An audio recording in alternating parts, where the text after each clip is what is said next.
All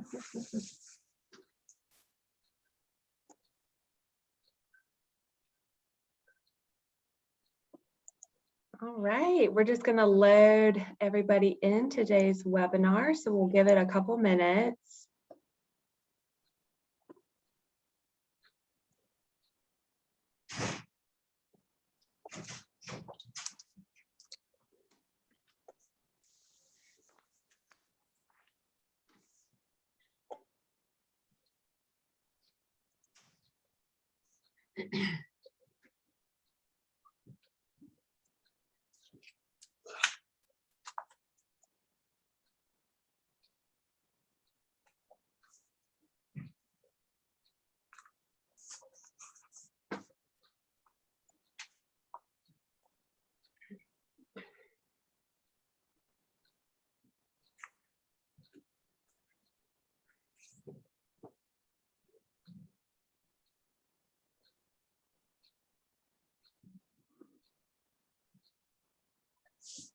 We still have people joining us, so we're just going to let everyone load in and give it a couple minutes.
All right, we're just going to wait one more minute and then we can get started.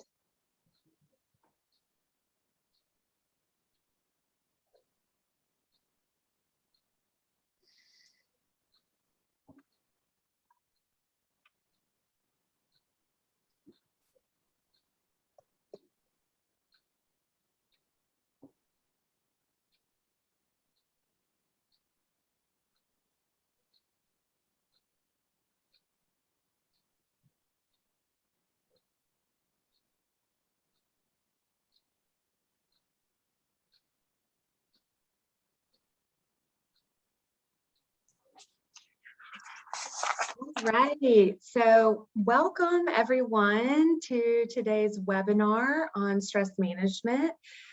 Just to briefly introduce myself, I'm Alex Gefeller. I work in human resources and specifically on the PDC Advantage benefits and services for our employees. One of those benefits or services was Employee Appreciation Month. And so this month we are bringing you 4 wellness webinars on Thursdays at 4 o'clock. And these are hosted by our consultants in Duke Executive Health. So we're very excited to have Anna Kirby with us today. So without further ado, I will let her get started.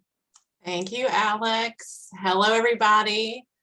Welcome to Renourish, Recover, and Restore. My name is Anna Kirby, and I'm a licensed clinical social worker and a health coach over at the Duke Executive Health Program. And I just want to say that it's not lost on me that it's the end of a work day and it's the end of a work week. So I'm really grateful that you're here and that you are choosing to spend a little time with me this afternoon. So as we go through our presentation today, You might notice that I'm going to invite us to really slow down. I'm going to take a little time between slides for us to sort of arrive where we are. And so without further ado, we'll get going. This should be about 30 to 40 minutes.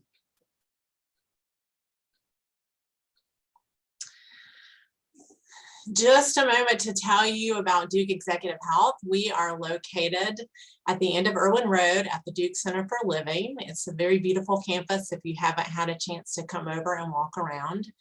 And we are a comprehensive health care program, and our patients are executives who come from near and far, and they spend one full day with us. We really work from a collaborative team approach. And what we try to do is create a unique healthcare plan. You'll be visiting with 3 people over the course of the next 4 weeks. We are the consult team, and we really look forward to sharing some of the information that we talk about with our patients with you.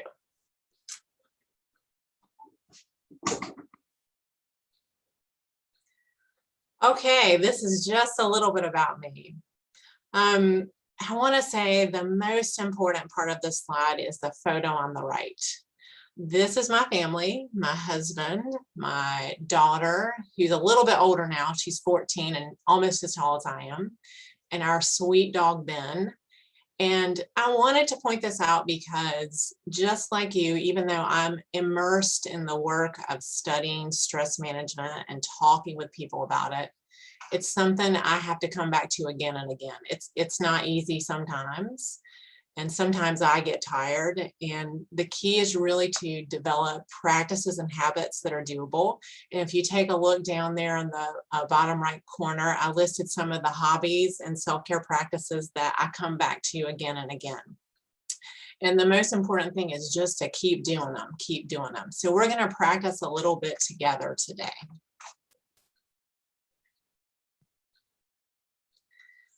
All right, so as we go along, I would invite you to grab, something to write with and a piece of paper, and just jot down anything that sticks with you. We're going to practice mindfulness so that you get a sense of what it really feels like. Perhaps some of you already practice mindfulness. And if you do, you know that it already can feel really good to take a few small moments throughout your day. So as we go through, we're going to sort of practice what we preach. This has been an unusual and unique year. We have all been feeling a severity of stress over a long period of time. And first of all, let me just say that I want this to be a gift for you. I want you all to remember we are here together. We are still here. We've been brave and courageous, taking care of patients and each other.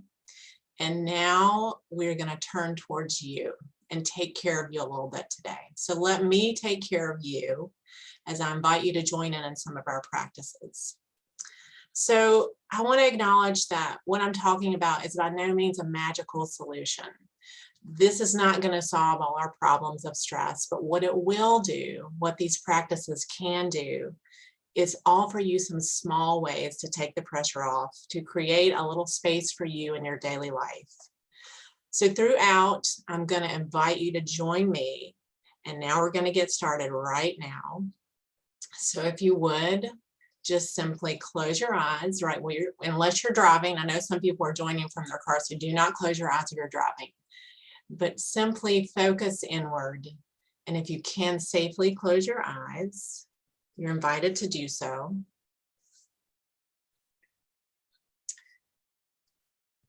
And as you turn your attention inward, focus on your breathing. Just notice that it happens naturally without you having to do anything at all.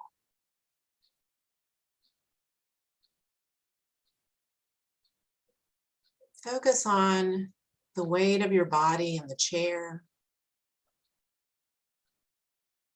holding you up and supporting you.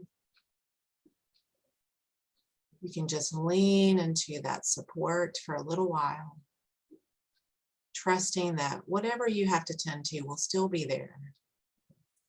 that now is a time to bring some restoration to your day, to recharge your battery.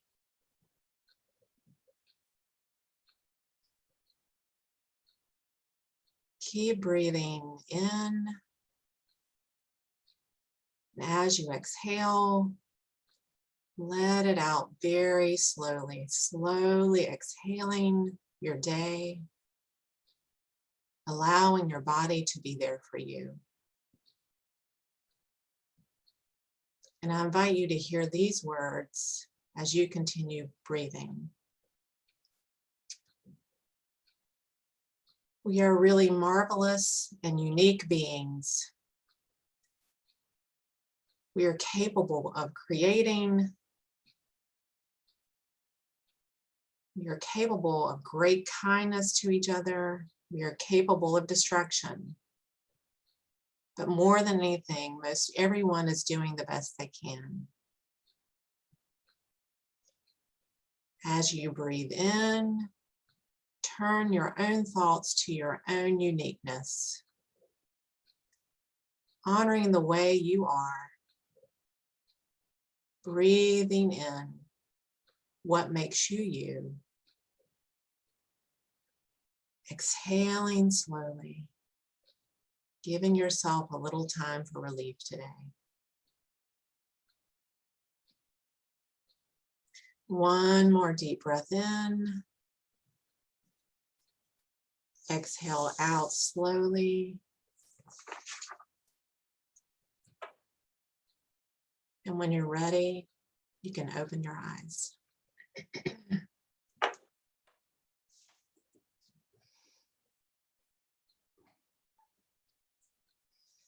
All right, this next slide is about self-care fatigue, and it's just what it means. We have all heard so much this year about taking care of ourselves that we can almost get a little inundated with it. It can be kind of tiring to think about adding one more thing to your plate. Many of us are feeling worn down, and yet we all need space to have moments, even days, to look after ourselves.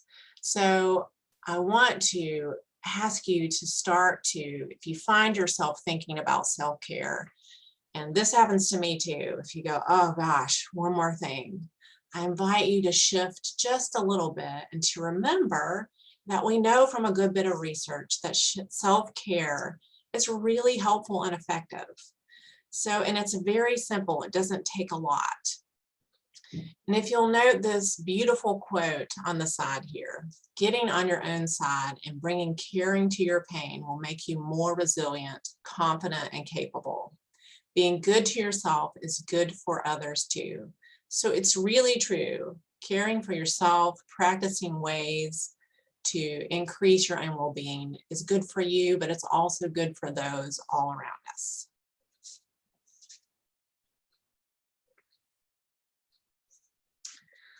So let's practice again before we keep going. Again, just close your eyes right where you are. Now turn your attention to your feet on the floor. Really notice what it's like to feel your feet planted. And now imagine everyone else who is in this virtual space together, all of us creating a circle where we know we have a common interest in well-being. And as you imagine that great circle of well-being, take a breath in. Slowly release all of that well-being and goodness into the circle. Just bring a very gentle smile to your face.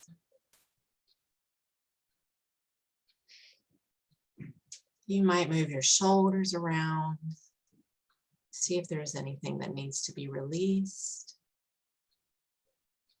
You're still breathing in. You might notice your mind wanting to take over, as minds do. And that's okay. You can just thank your mind for doing its job. Still breathing in and out.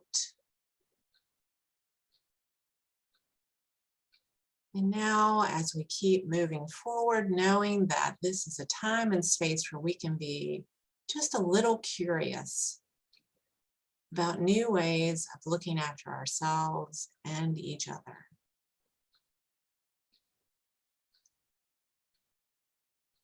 And when you're ready, you can open your eyes.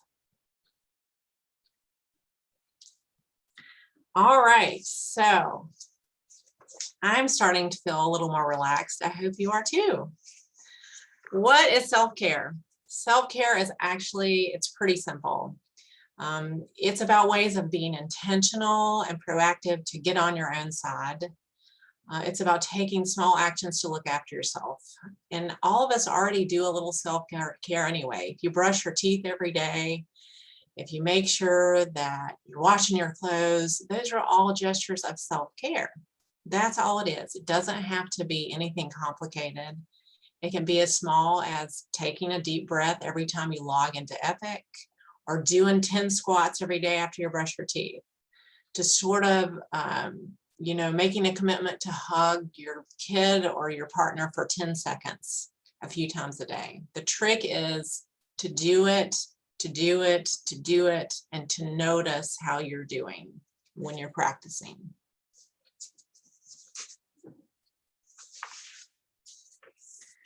So what gets in the way? Well, you take a good look at this picture, you see this person here and they've got the gears going and it's like they're exploding. And I know sometimes I feel this way when my mind gets going. So stress and burnout can really get in the way of us practicing self-care. And stress is really a normal part of living.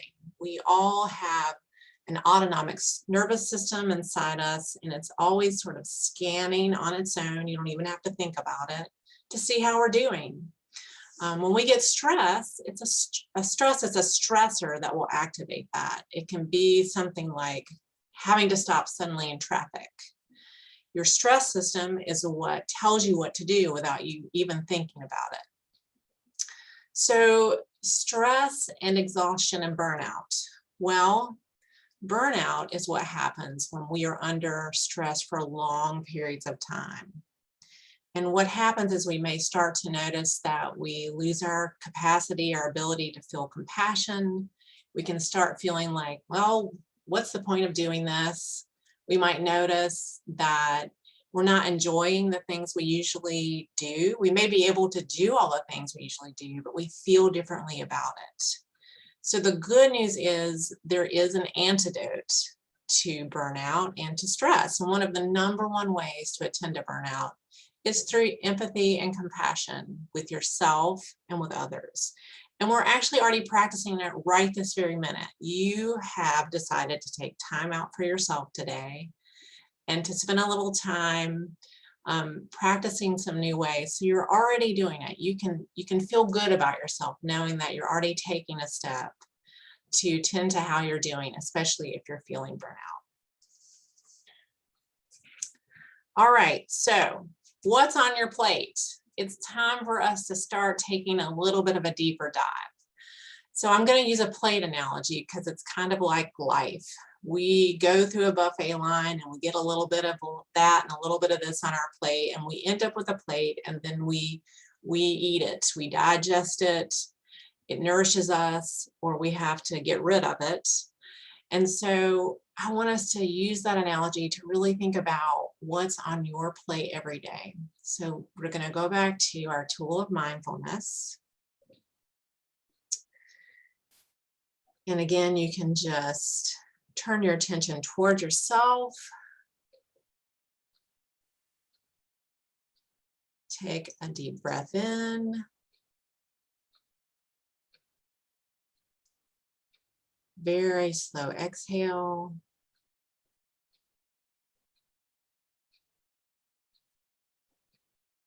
Make space for thinking about what's on your plate.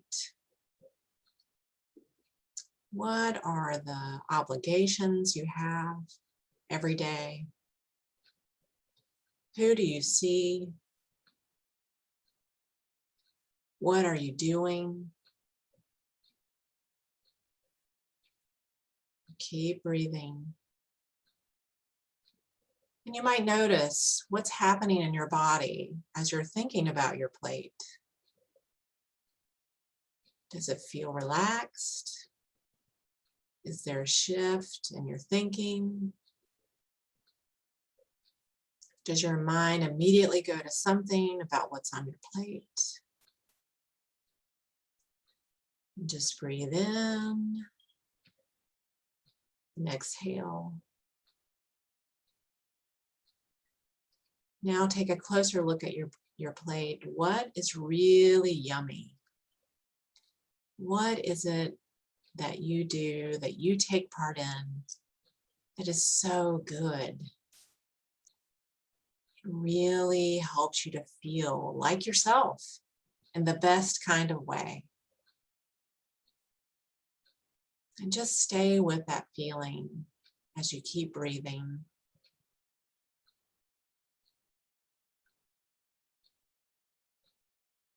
Feel what it's like to feel good.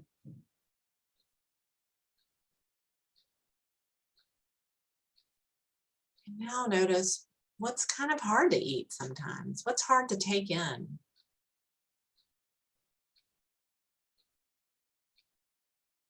How do you know that? What are the ways that you kind of cope with it? You might notice what your body's telling you about that. Is there tension? Is there energy that wants to move? And you're not seeking to do anything about this at all. You're just noticing. What is your experience like? Your experience really matters.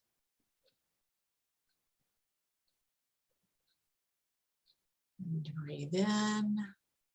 2 more breaths and slow exhalations.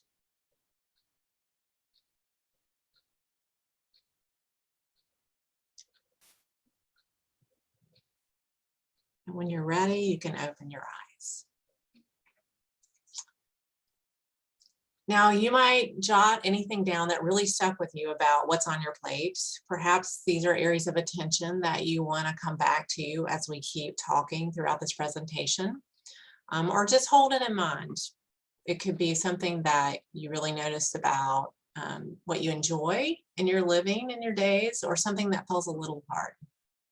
Okay, let's keep going. This is a slide that is the resiliency zone. The resiliency zone is this little squiggly line where you see the nervous system sort of taking charge. When we're doing pretty well, we're kind of in the middle. We're not above the solid black line and we're not below the solid black line. When we're above the solid black line, we're sort of in fight or flight. And that's what happens if something feels threatening and we've got to move towards it or run away from it. And if you're below the black line, that's where you feel kind of like fleeing, or you feel freezing. I'm sorry, when you feel like you're frozen. Maybe it's hard to get out of bed, or you find yourself feeling really depressed. So what we know is that if we practice good self-care, we can actually build our capacity to stay in the resiliency zone. That means we can add more flexibility even in the face of discomfort or threat. It's like building a muscle. So that's another reason, even in days when it feels hard to practice self-care, why it's a benefit to you.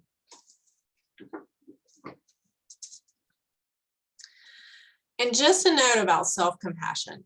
I want to be really clear about what it means. This is a beautiful quote by self-compassion researcher Kristen Neff.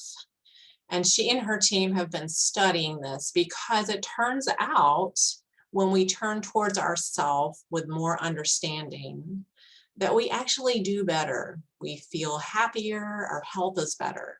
So self-compassion doesn't mean not taking responsibility. It means taking responsibility, but with a sense of feeling kindness and understanding towards ourselves. Perfectionism is sort of the opposite of self-compassion. Perfectionism is when we hold ourselves to such high expectations and standards, there's just no way we can meet them. And perfectionism actually also results in more burnout. So finding that middle ground where you can both look honestly at yourself, but turn towards yourself with kindness and understanding is really healthier, and we feel a ton better. And most of us have to work at this a little bit. I find in my own work with myself personally and with patients and clients, this is something that can be hard to come by. So just something to keep in mind. All right, this is my favorite part. I love that as human beings, we thrive, we flourish when we are connected to each other in ways that are meaningful and feel good to us. And we're all unique in ways that we need to be connected to each other. Our body indicates we do better, we live longer. So please remember that being intentional about having conversations with people who are close to you, who you're friends with, even positive conversations with people at the grocery store, the checkout line, it really makes a difference for your health and well-being, and your presence makes a difference to them. So I would invite you to really notice presence. What is it like for you to be engaged with others?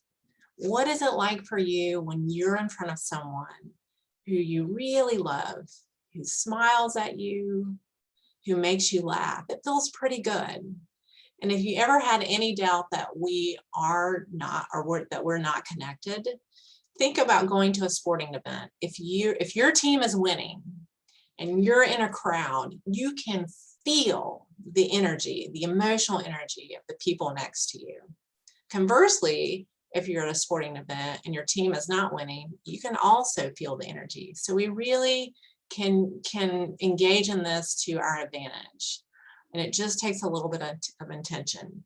One thing you might consider is identifying someone to work on your self-care with, a wellness buddy, someone maybe who's joining you on this webinar today at work or at home, who could check in with you about what you want to do for your own wellness habits.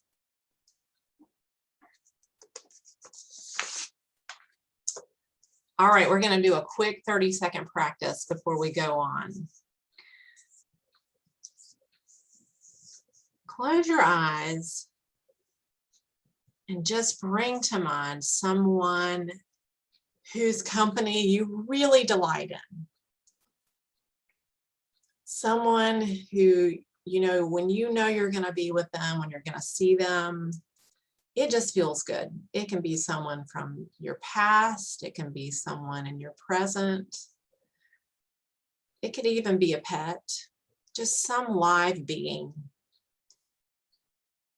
that brings joy and happiness. And tune into how you're doing when you think about this person, this pet, this being. What does it feel like to have them see you, really see you, to get you, to take delight in you? What does it feel like for you to also share that with them?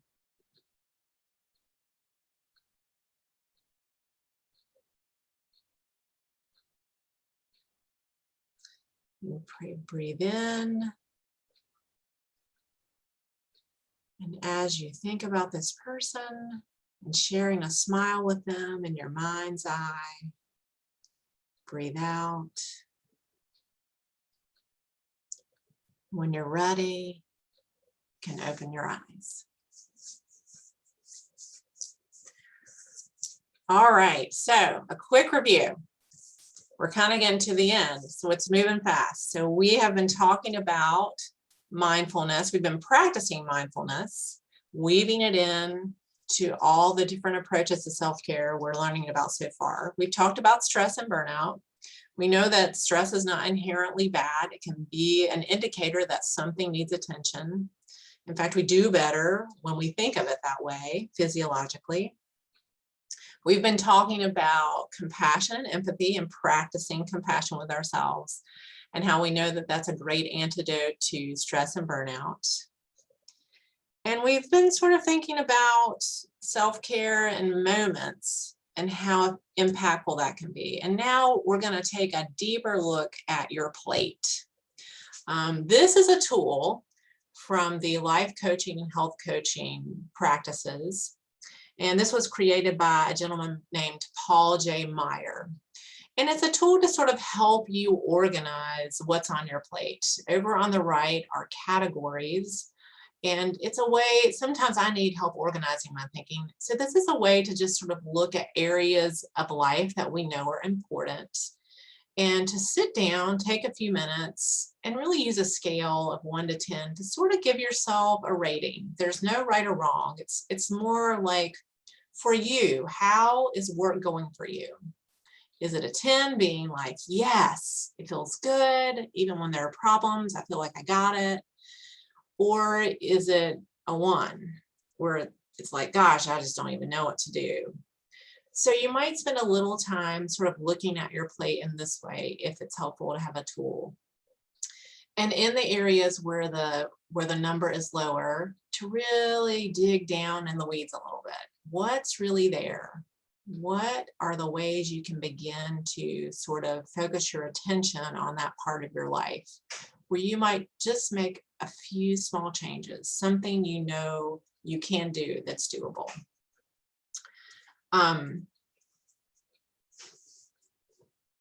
You might also consider joining someone else you trust and using the tool together, even just talking about the categories, sometimes going through the categories and just naming what's on each part of the category can be helpful as a way to start knowing what's on your plate.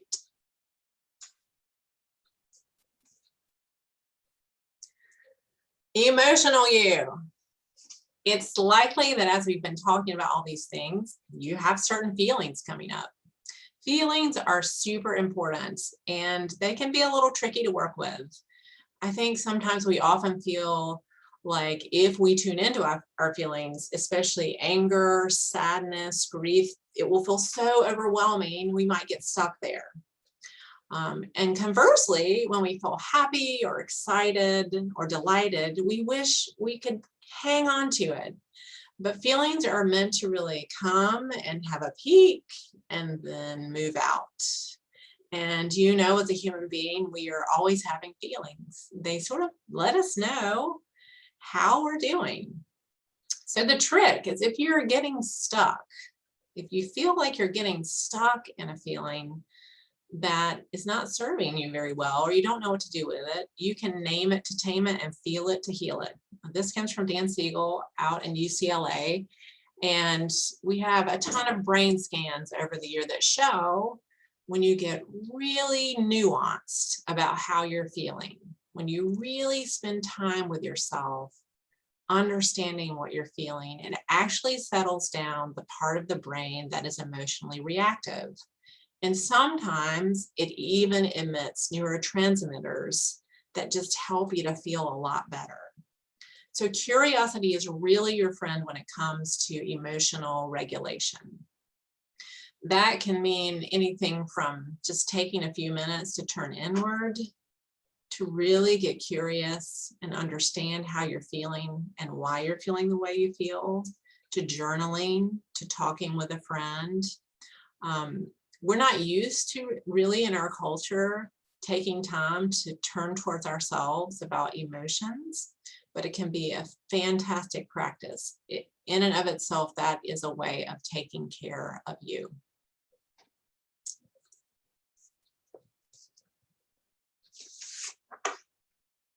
All right, now we are at the doing part of the presentation. So what to do with all of this? We've been thinking about you and taking a few moments to turn inward, to breathe, and perhaps you've even identified maybe some areas that you want to look at. So now, once you figure that out, what do you want to do and how are you going to make it happen? Well, there are a few small tricks I think are helpful. When we start to add new habits and practices to life, what we want to do is make them small but doable. We want to set ourselves up for success, because when we feel the success of making a change, we're much more likely to do it again. Sometimes less is more. I wouldn't recommend taking on more than two new things at a given time if you really want to dig in and get a sense of it. I would also say anything you can take off your plate that's optional, just for now, you might consider taking it off. And sometimes we don't even think about that. We just kind of get going and we keep going. And so just taking a moment to really see, I really don't have to do that anymore. Maybe I'll make some space for something else. Could be something to think about. So cues and stacking. Cues and stacking. What this means is sometimes we just need a cue to remind us to do something. So let's say you want to start working out. Maybe packing a bag and putting it in your car at night before the day you go to exercise is the cue you need, so that when you have that moment where you're like, I don't feel like doing it, you know you brought it in with you to work, you've got the bag, and you got to do it. You got to put on your workout clothes and do it. It also helps to add new practices to habits you already have. I always use brushing your teeth as an example. Sometimes I've even told some of the doctors I've worked with, when you wash your hands in the bathroom, just wash your hands. Just breathe. Breathe and take a moment for yourself. So make it easy and doable for you. Lastly, forgiveness is key. No one ever gets it right all the time. The key is to learn how to get back on track and to forgive yourself. Think of it as an opportunity to learn something about how you make changes. We're going to continue to learn for the rest of our lives if we can encourage ourselves to do so. So do forgive yourself. It takes time to take on new habits. All right, so what now? This is your cheat sheet list. If you just want a list of things without thinking about it, of activities you can do to decrease your stress, here it is. So write this down. Move your body. Move your body every day. Stand more often.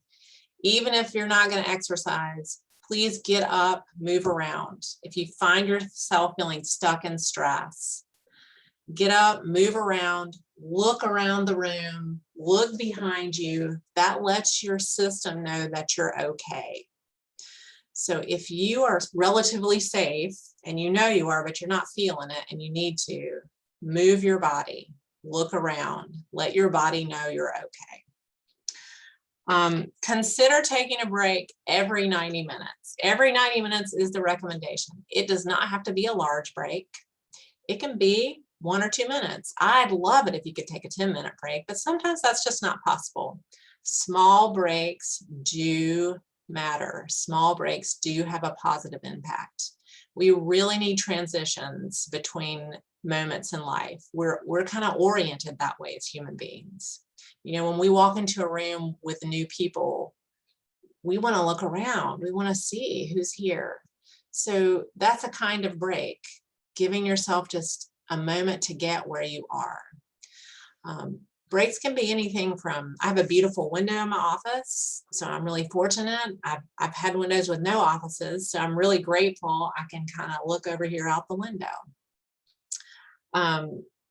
Work smarter. Are there ways you are working harder but not smarter? Just set aside a day to paying attention to how you do things at home and at work. Are there ways you can streamline? Are you keeping lists you don't need to keep anymore? Are there 3 steps when you just need 1 step? Try it. See if there's some way you can take something out of what you're doing. What are you paying attention to? Work on really taking in the moments that feel great, the moments of awe. These are harder for us to take in and stick. We're kind of wired to stick to things that we consider as negative. That's a survival instinct. So we have to work a little harder to take in what feels good. So really practice moments of awe, AWE. Practice just taking them in, smiling, really feeling it. Seriously assess how much sleep you're getting. Sleep impacts everything. If you find yourself in a pattern where you're not sleeping through the night or you're having trouble getting to sleep, please speak to your doctor about it. I can't tell you how much it impacts your well-being in every way, your ability to do things you want to do if you are not getting enough rest. I love this one. Do something creative. We all need to play. Play is necessary. Do something that is so yummy. You get so immersed in it that you lose sense of time. It can be anything. It can be shooting hoops. It can be gardening, cooking, just something that engages your mind so that you are lost in it. You're enjoying yourself. And one more time, pair something you really want to do for yourself, a self-care practice, with a habit you already have established. Okay, so this is a checklist of what we've been talking about. If you have a phone, you might want to grab a phone and just take a picture of it. I think we're kind of trying to figure out a way to send this out to you. This is just a good summary of what we've been talking about in this presentation. So you don't have to really go back and think about it. You can just have a small reminder. Lastly, here are some wonderful apps. If you have enjoyed the moments of meditation and mindfulness and you haven't checked out a meditation app, you might try it. It's really easy. You just put in your earphones and turn it on. You don't have to do anything but just listen to how they guide you. So I'll leave that there for just a few seconds too, so people can jot that down.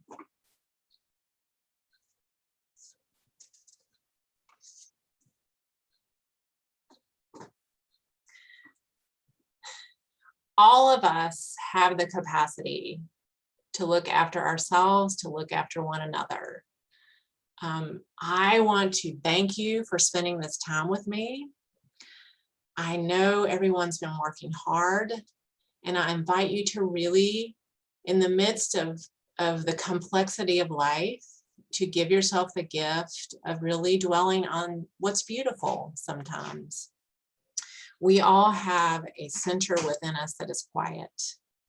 And when we take a few moments to pause throughout our day, we can really get back to it. We can build that muscle for finding it. So again, this isn't a magical solution. I wish it were, but it does help.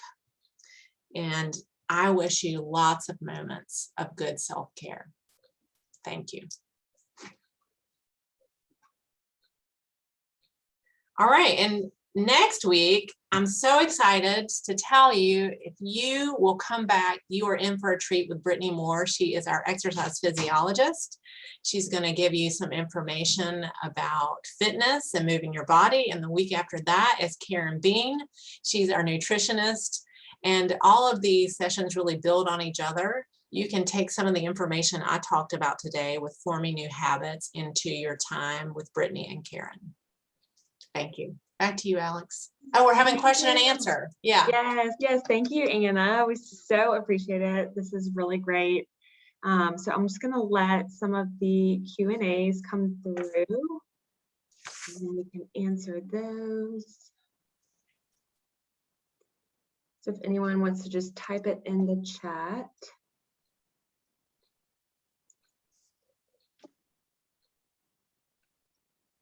All right.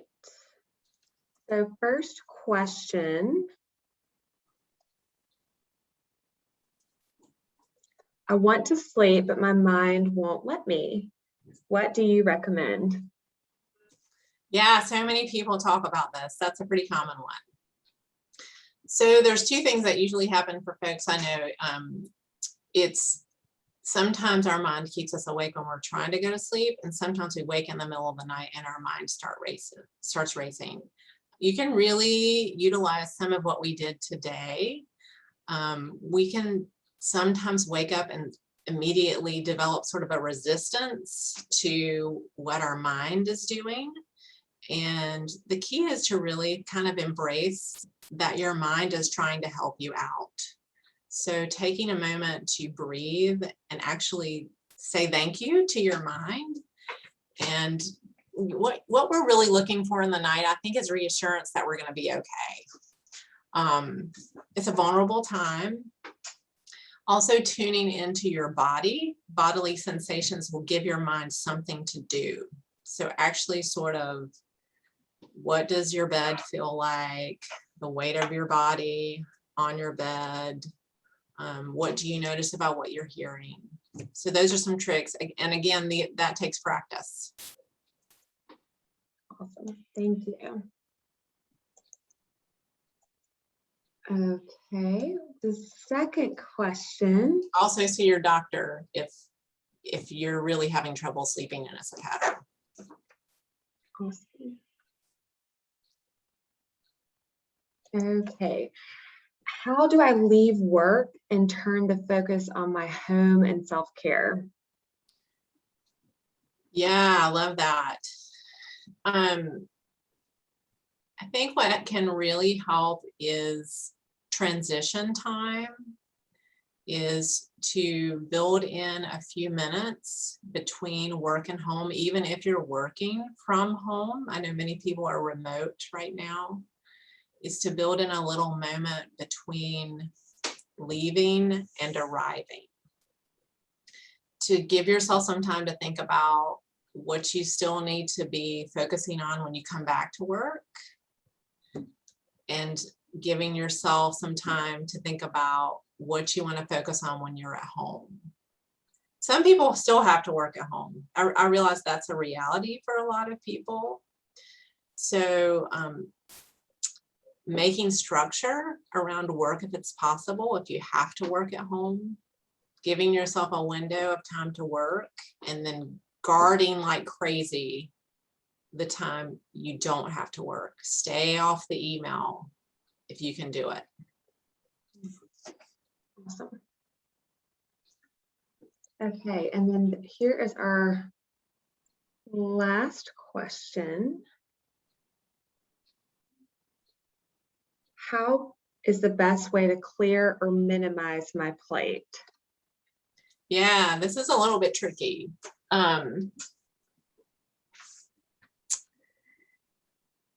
It's spending time with looking at what's on your plate. You might want to take a few days. You know, it's kind of like when people start paying attention to what they're eating. Sometimes we only really know what's on our plate when we track it a little bit. So I would recommend taking 2 days and really jotting down, you know, maybe midday if you can, and then at the end of the day, what was happening? Where were you feeling stressed? Where were you feeling good? What were you noticing? And you can also kind of do it like budgeting too. Like, what are the things on your plate that are have-tos? What are the things on your plate that are optional? And kind of assigning where they are in terms of importance to you. Are you engaging in things that are optional, that are aligned with your values in life? What's really important to you? Awesome. All right, well, I think that is all of the questions that we had. Thank you so much, Anna, for today. Really appreciate you. You're very welcome. Yes, hopefully everyone enjoyed this and can join us the next couple Thursdays. Thank you. All right, thank you. Everyone have a good afternoon. Bye.